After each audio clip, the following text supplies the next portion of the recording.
pessoal, sejam todos bem-vindos aqui ao nosso canal Multiversos Integrativos, que nesse momento inicia a construção de mais um conhecimento integrativo. E hoje, neste vídeo, vamos conversar sobre o processo de construção do eu, que tem as suas evidências integrativas de execução. Eu sou Luciana, psicóloga, epistemóloga, mestre, doutora pelas Universidades Federais do Rio de Janeiro e Federal Rural no Brasil, também aqui pela Universidade do Minho, em Portugal, onde resido, brasileira, cidadã do mundo e psicóloga, mentora, coaching integrativo há mais de 15 anos e estou aqui para construir o conhecimento como educadora, como atuante da psicologia, da psicoterapia integrativa, como educadora de profissionais em psicologia, pela formação em psicologia e terapia integrativa, oferecida pela PUC do Rio de Janeiro, como psicóloga clínica, enfim, como um ser integrativo que ocupa as suas vivências, se desenvolve, se autoconhece de modo integrativo e aqui inicia esse caminho no dia de hoje de construção do processo da vivência, do eu humano, que tem evidências, dados de realidade integrativo do modo pelo qual é executado, do modo com o qual se manifesta e com o qual se desenvolve. Então, vamos falar sobre esse tema. Vamos começar pensando no nosso eu. Convido a todos que estão aqui, que irão construir esse conhecimento integrativo sobre a construção, o processo de consolidação do eu, que tem suas evidências integrativas. Então vamos pensar, será que nós nascemos inteiros? Quando nós chegamos no planeta Terra, através do ventre materno, nós chegamos inteiros? Bem, vamos buscar as evidências que vão colocando os sinais da inteireza deste processo que se dá de modo integrativo. Lá dentro do ventre materno, a embriologia, que é a área da ciência, que estuda o desenvolvimento embrionário, nos seus aspectos das multidimensões física, fisiológica e bioenergética, já identificou que lá a partir do momento em que o óvulo, que é a célula que vem da mãe, que traz metade da nossa carga genética, que são 23 cromossomos, ao encontrar com o espermatozoide, que traz a outra metade da nossa carga genética, que são 23 cromossomos, 23 genes, e que se encontram dentro do corpo feminino ou em laboratório em condições similares ao interior do ventre materno, eles se integram. Olha que questão já do ponto de vista inicial. Mas, Luciana, como é assim que se integram? Eles se integram porque o espermatozoide, ele vai romper as membranas externas, as mais externas do óvulo, e depois vai continuar rompendo as camadas mediais e internas da derme do óvulo, e ele vai se incorporar, e nesse processo ele só perde a sua cauda, que foi utilizada para ser feito um movimento, que é um movimento de impulsão desse espermatozoide dentro da mucosa e através do líquido seminal, do qual ele foi produzido e ele foi ejaculado, ele foi inoculado dentro do corpo materno, ou no caso em laboratório, essas circunstâncias têm que ser mantidas, e ele vai ser colocado, então, ali ele vai entrar com o seu todo, só desprezando a cauda, que usou só para o movimento, e ele entra, e o todo que esse espermatozoide, essa célula sexual masculina, e o todo desse óvulo, essa célula sexual feminina, vão se associar. A sua carga genética de 23 genes ou cromossomos que veio no óvulo, que é a porção feminina, com os 23 elementos genéticos, os 23 genes cromossomos ou cromossomos que vêm na porção masculina, eles vão se associar, eles vão se conectar, formando os 46 genes que constituem uma unidade viva do ser humano, da espécie humana. Esses 46 genes compondo todo o nosso plano de desenvolvimento do aspecto físico, do soma, com a fisiologia, ou seja, com os fluidos dos elementos que vão manter esse corpo vívido nas suas interatuações com o ambiente, mantendo e preservando a unidade dessa espécie, e os elementos bioenergéticos, que são os elementos de campos de forças, das movimentações, de todos os sistemas que vão ser ali desenvolvidos naquela unidade viva com as suas interatuações. Tudo ali se dá de modo integrado, de modo conectado. E a própria ciências biológicas, as ciências médicas, e não só a embriologia, estudando ali o embrião, mas a histologia, o desenvolvimento dos tecidos, o desenvolvimento depois dos sistemas, dos órgãos, dos sistemas que são compostos por diversos órgãos, que vão compor o todo, um organismo inteiro, tudo acontece de modo integrado, associado e conectado, até porque quando isso não acontece desse modo, nós temos então os desenvolvimentos das anomalias, né? Os desenvolvimentos das disformas, ou das desregulações, ou das desorganizações, que em alguns casos são potentes de se adaptar e permanecer à unidade viva viável, mas com limitações, com dificuldades, com fragilidades que vão precisar ser tratadas, corrigidas, compensadas para a viabilidade daquele ser inteiro, assim como também vão demandar um outro cuidado, uma outra relação, quando esse conjunto, nas suas integrações, nas suas conexões para manter o todo viável e o todo saudável no seu processo de desenvolvimento e de nascimento, vão demandar que essa totalidade se dê, como já foi evidenciado, integrando, associando, conectando os elementos que compõem aquela vida e que na sua origem, como eu estou falando, desde a unidade inicial, dessa conexão entre o óvulo que vem da mãe, a célula máter que permite a vida, a sua porção, e integra a outra porção do espermatozoide, que é a célula máter, a célula viva, o princípio ativo do masculino, do pai, para constituir o ser inteiro que é chamado ovo ou zigoto,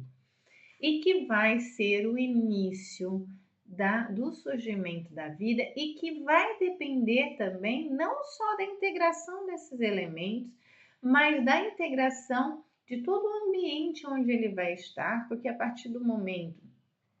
que há esse encontro,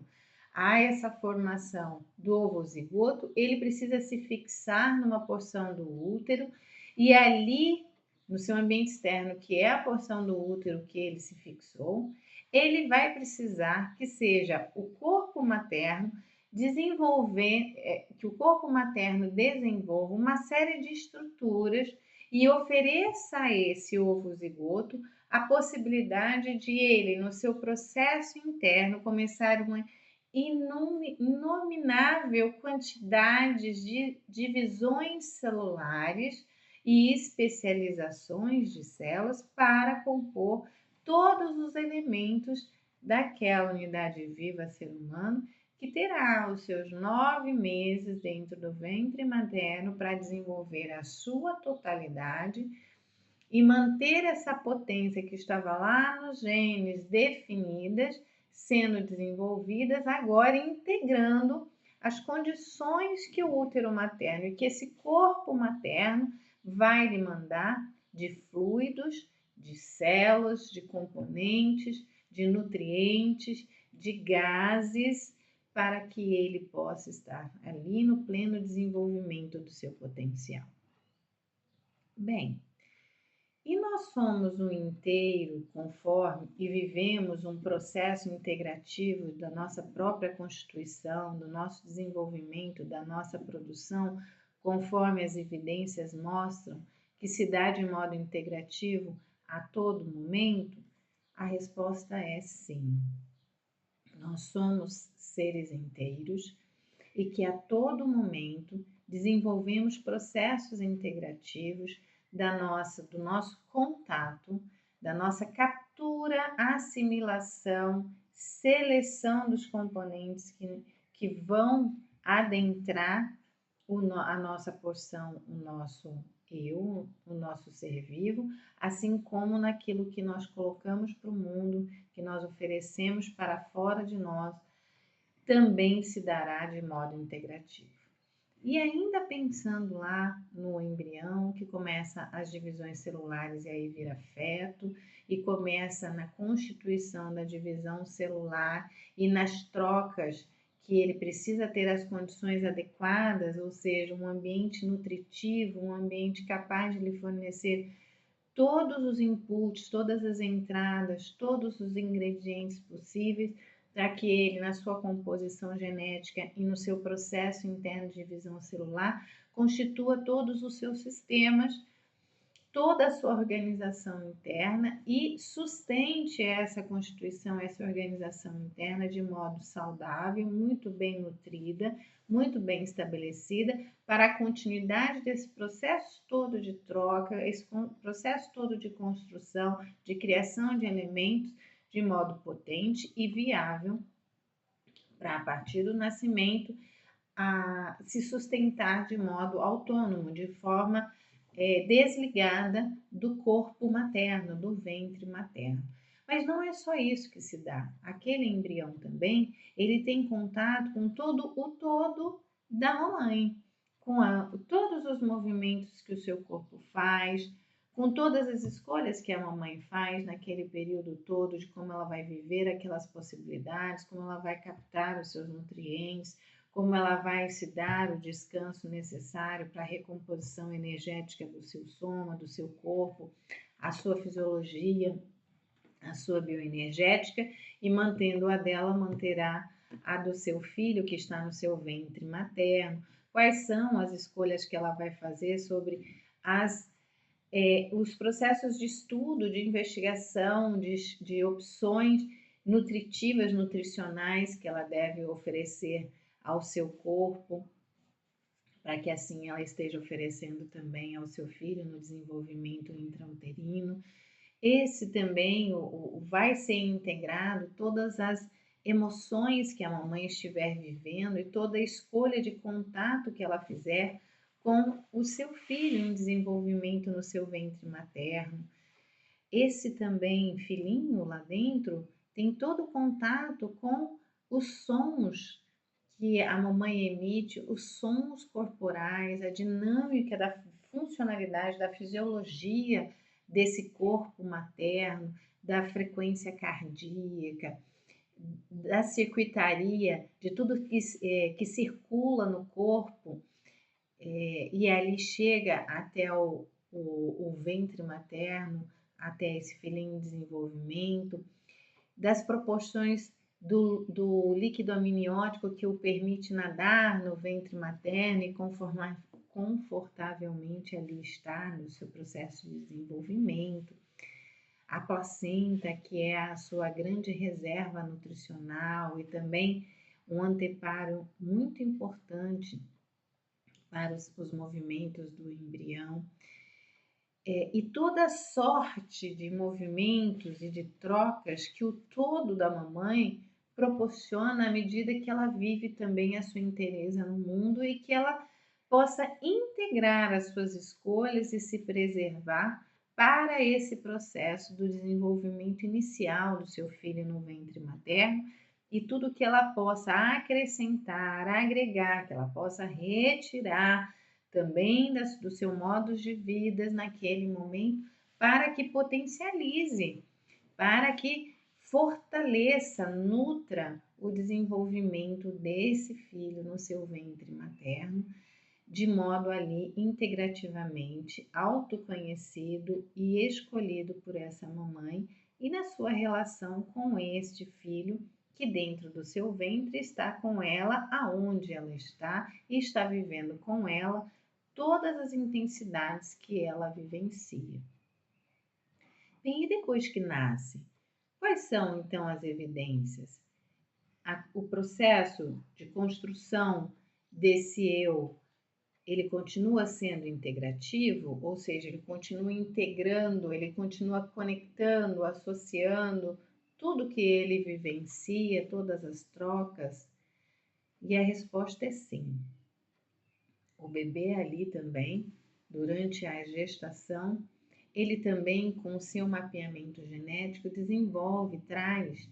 com forças que são de preservação do seu corpo físico já algumas habilidades, como a da sucção, para que ele consiga se alimentar usando a boca, que durante a gestação ele não utiliza, porque a nutrição se dá pelo cordão umbilical, mas após o nascimento ele vai precisar utilizar, e é muito comum em imagens de ultrassonografia realizadas durante a gestação encontrar ali o feto numa imagem onde ele põe a mão dentro da boca e parece que sugando, ou às vezes o pezinho, enfim, o bracinho, porque ele também desenvolve o que já é um comportamento primário que está totalmente associado à sua sobrevivência para capturar os alimentos. Ele também desenvolve dentro do corpo materno, e já ao fim da gestação isso é muito perceptível, a habilidade de mover braços e pernas, e muitas vezes a barriguinha da mamãe se movimenta para lá, para cá, como se fossem ondas, aparecem, né? Como se algo de dentro fosse furar aquela bolha que está ali na superfície da barriga, que também são movimentos de ocupação do espaço e de potência adaptativa para uma defesa, que ele também está desenvolvendo, então ele desenvolve comportamentos ali e ele desenvolve muito a escuta, ele desenvolve ali a relação com o movimento fluido e uma percepção ali já identificatória da voz da mamãe, da voz das pessoas que durante a gestação convivem com ele no ventre materno.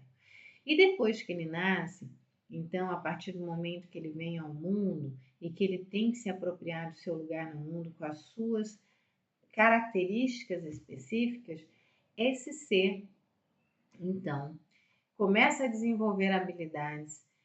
para controlar o seu corpo de modo integrativo e para se manifestar no mundo, obtendo os cuidados, obtendo a satisfação das suas necessidades que ele possui. Então, o bebê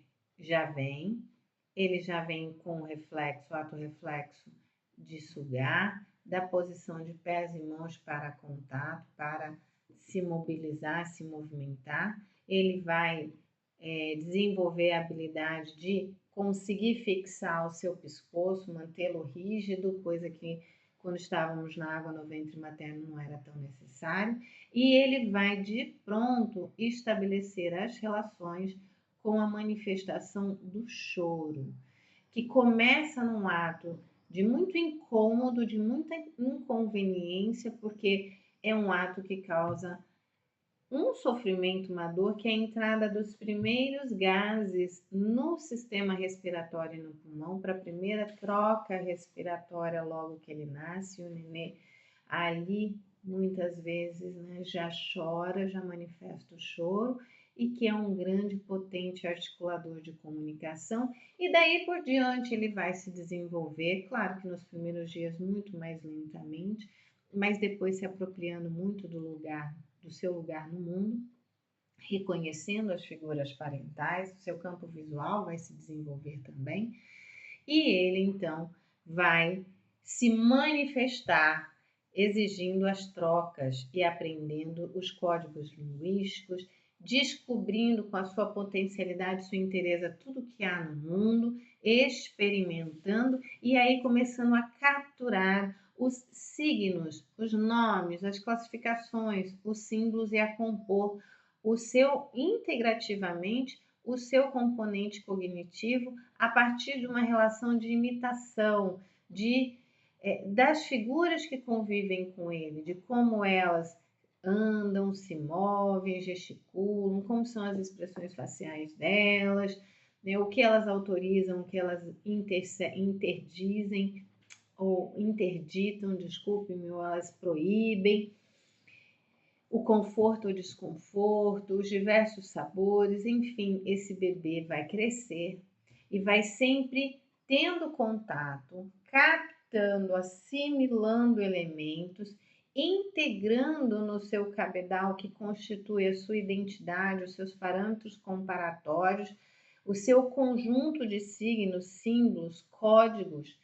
e depois ele, sobre esse conjunto, ele vai associando, dissociando, conectando, integrando esses elementos num processo sempre gradual e contínuo que se vê no bebê, depois no bebê a partir de alguns 2 anos de idade, ou às vezes ainda com meses, vai para ambientes sociais, no coletivo, com outras pessoas estando ali com ele, cuidando dele, trocando com ele, com outras crianças, definindo o seu espaço, descobrindo como se arrastar, como pegar, como jogar, depois como ficar em pé, como caminhar, como alterar a sonorização que sai, né, das suas cordas vocais, do seu eu, que primeiro são choros distintos que as pessoas que cuidam do bebê conseguem decodificar. O choro é distinto para a fome, o choro é distinto para, por exemplo, quero me trocar, estou sujo. O choro é distinto de estou com sono, quero dormir. O choro distinto de um mal-estar no corpo, gastrointestinal, gases, enfim,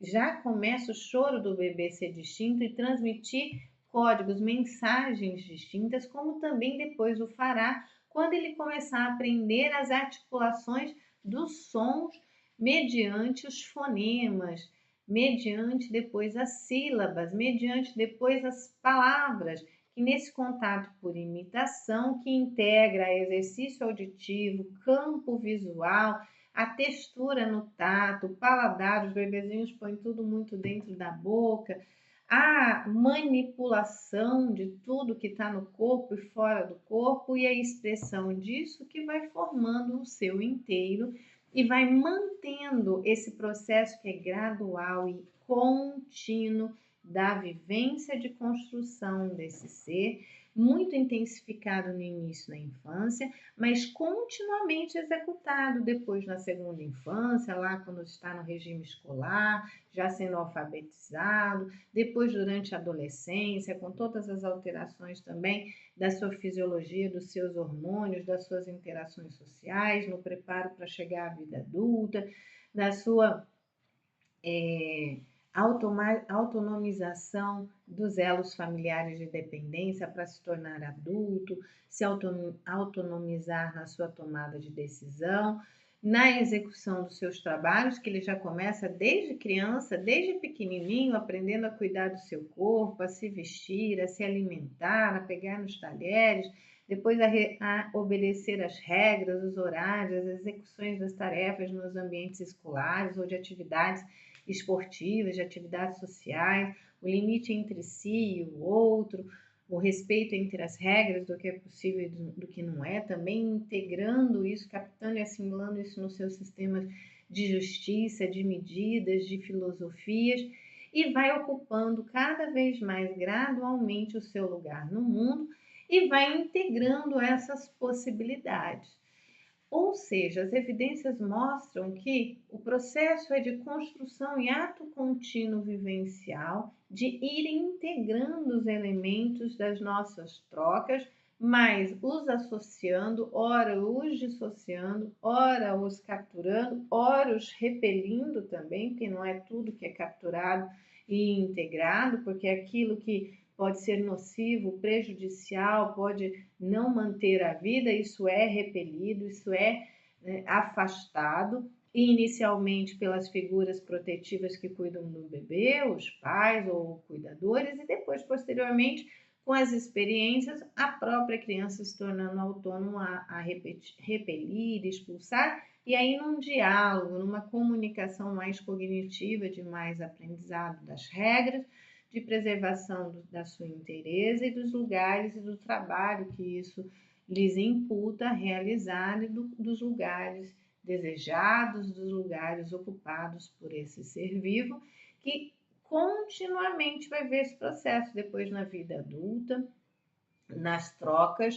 nas interatuações do seu ser, da oferta do seu trabalho, dos conhecimentos a serem adquiridos, na manutenção da vida saudável do seu corpo,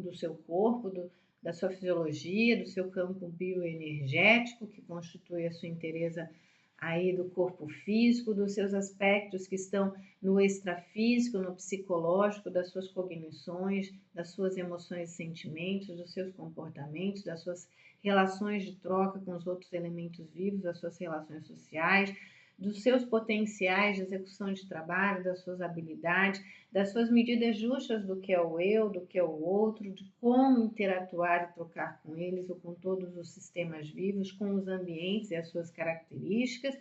e os seus desejos, e depois durante a maturidade da sua vida adulta e durante também o processo de degeneração do seu todo, já na sua vida posterior e na sua preparação para retornar o seu soma às suas origens,